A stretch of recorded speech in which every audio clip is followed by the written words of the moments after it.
اگر بنی اسرائیل من و سلوہ سے انکار نہ کرتے تو آج ہمارا منجی توڑ منصوبہ کتنا کامیاب جا رہا ہوتا۔ میں ہوں نصیر ستی PPM نیوز سے۔ کیا اسرائیل کو تسلیم کر لینا چاہیے؟ مشرف دور میں بیک ڈور ڈپلومیسی کے ذرائع استعمال کیے گئے، لیکن انتہا پسندوں کے خوف سے آگے نہ بڑھ پائے، اور آج موجودہ حکومت بھی بیک ڈور چینل کے ساتھ ساتھ میڈیا میں بھی اس ایشو کو اجاگر کیا جا رہا ہے تاکہ حالات کو سازگار بنایا جا سکے۔ ابھی چند ماہ پہلے میں نے پاسپورٹ حاصل کیا تو اس پہ لکھا پایا کہ یہ پاسپورٹ سوائے اسرائیل کے دنیا کے تمام ممالک کے لیے کارآمد ہے۔ اس طرح ہم نے بلا وجہ دنیا کے سپر نہیں بلکہ ڈپر نیشن کو دشمنوں کی صف میں کھڑا کیا ہوا ہے، جس سے حاصل وصول تو کچھ نہیں بلکہ اپنے لیے مزید مسائل پیدا کر رکھے ہیں۔ کیا اسرائیل کو تسلیم کرنے میں ہمارے ایمان میں خلل پیدا ہو سکتا ہے؟ تو ایسا ہرگز نہیں۔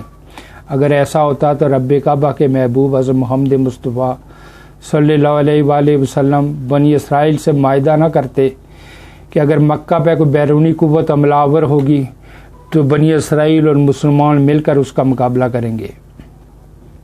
تو کیا اسرائیل ایک حقیقت نہیں بلکہ یہ دنیا کی سب سے بڑی حقیقت ہے؟ کیا 70-80 لاکھ کی آبادی والا اسرائیل 7.5 ارب کی آبادی یعنی پوری دنیا کو لیڈ نہیں کر رہا؟ کیا اسرائیل آج جس مقام پہ کھڑا ہے دنیا آئندہ 100 سال میں بھی اس کی گرد کو پہنچ سکتی ہے؟ وہ سائنس ہو، ٹیکنالوجی ہو، معیشت ہو، ہیلتھ ہو، ایجوکیشن ہو، دفاع ہو، عوام کی فلاح و بہبود ہو، انفراسٹرکچر ہو، ایگریکلچر ہو، تمام شعبۂ زندگی میں اسرائیل لیڈ کرتا دکھائی دیتا ہے۔ صرف ایگریکلچر کو ہی لے لیجئے، اسرائیل کا دعویٰ ہے کہ ہم نے کھیت میں لگے ہر پودے تک جتنی اس کی خوراک کی ضرورت تھی، یعنی کھاد یا پانی کے ہر پودے تک برابری کی بنیاد تک پہنچا رہے ہیں، پانی کو ڈراپ سسٹم کے ذریعے تاکہ پانی کا ضیاع بھی نہ ہو، پودے کی ضرورت کے مطابق نہ کم نہ زیادہ۔ کیا یہ ٹیکنالوجی کی معراج نہیں؟ اسرائیلی قوم نے کھیت میں لگے ہر پودے تک جو پہنچا دیا، دنیا کی 90% عوام اس سے محروم ہے۔ ہم بحیثیت مسلمان تو کسی کھاتے میں ہی نہیں، ہم تو بس منجی توڑ منصوبے پہ کاربند ہیں۔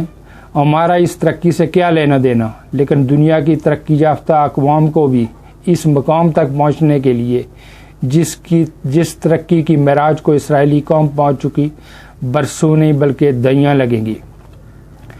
تو کیا اسرائیل کو تسلیم کرنے میں اسلام کو کوئی خطرہ ہے؟ تو میری دانست میں ایسا بھی کچھ نہیں۔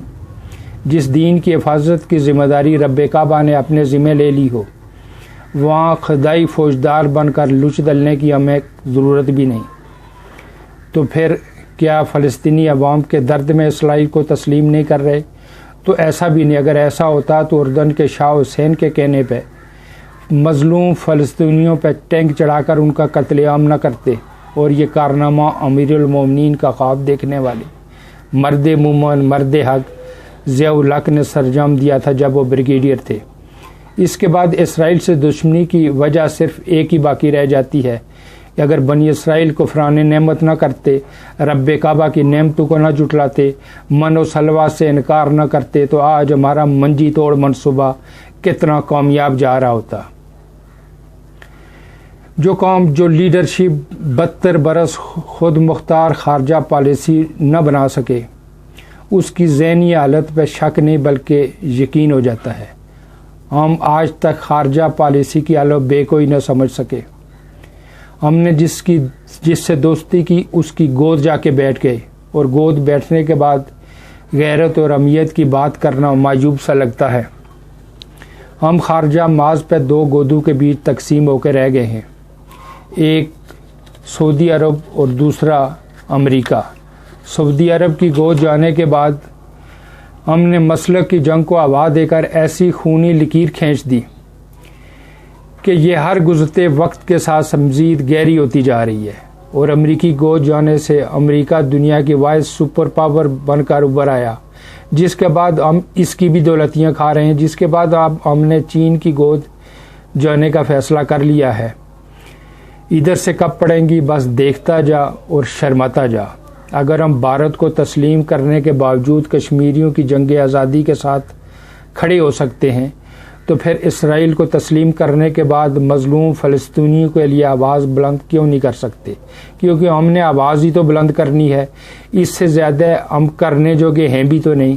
ایک طرف دنیا امریکہ کی طرف دیکھتی ہے کیونکہ وہ واحد سپر پاور ہے، اور دوسری طرف یہ سپر پاور مٹھی بھر اسرائیلی قوم کے سامنے ہاتھ باندھے کھڑی ہے۔ ایسی ویژنری قوم کو تسلیم کرنے میں حرج کیا ہے، جو دنیا کی سب سے بڑی حقیقت ہے؟ پاسپورٹ پہ یہ لکھ کر کہ یہ پاسپورٹ پوری دنیا کے لیے کارآمد ہے، سوائے اسرائیل کے ہمیں اس ویژنری قوم سے انٹریکشن سے ہی روک رکھا ہے۔